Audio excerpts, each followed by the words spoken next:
during the Civil War because of the Civil War sesquicentennial. We will learn through experts about the leaders who shaped America and the Civil War in Harper's Ferry, Antietam, and Gettysburg. Now over to Paul with Park Ranger Stan to learn a little bit about John Brown's raid. Good morning. I'm here with Ranger Stan, and he's going to tell us a little bit about Harper's Ferry and John Brown. Okay? Well, we're standing here in front of the fire engine house, the building that John Brown utilized as his base of operations for the raid here. And so when he arrives here on the evening of the 17th of October, he's going to seize this building, and this is where the raid takes place. This is the building right that we're standing in front of, is where everything that we just talked about briefly is taking place. So this building today, for many, symbolizes freedom for many.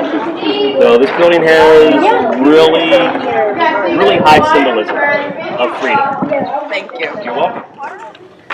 Okay, we know lots about Harper's Ferry now. We sure do. We are now going to come to the life of Dangerfield Newby, who was a dedicated leader. Dangerfield Newby was a former slave who joined John Brown's raid because of his wife, who was a slave that could not be taken out of servitude. Newby was instantly killed when the fight broke out in Harper's Ferry. Well, now let's go over to Mike in Antietam. I'm here with Jim at Antietam, and he's going to tell us about some leaders that happened in the war. Okay.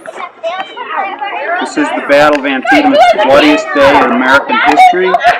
There are two generals in charge of the armies. One is the Union general in a colored shirt like yours, blue. That's George McClellan. And there is a Confederate general in gray named Robert E. Lee. And the battle occurs here. Robert E. Lee is defending the high ground, and George McClellan is attacked. Soldiers lost, but so does George McClellan. Okay, and at the end of the day, both sides are still on the battlefield. But finally, Robert E. Lee goes back to Virginia. You're welcome. Learned a ton from that. Like how 23,000 soldiers died on September 17th, 1862. Yeah, that's a lot. Now over to Junior in Gettysburg. I'm here with Bob at Gettysburg, Devil's Den, and we're just going to ask him a little bit about what happened here at Gettysburg and Devil's Den. Thank you. At Little Round Top, the Southern soldiers are picking off Union officers standing up there. There was a Union general, Stephen Wade, who was picked off.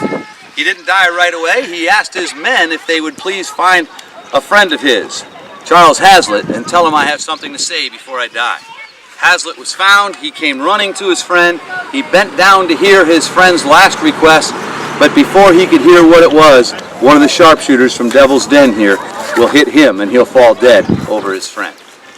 So this is Devil's Den. Thank you. I learned a lot. I'm definitely going back. That concludes our broadcast, and Good Morning America. I'm Senior. And I'm Junior. Goodbye, America.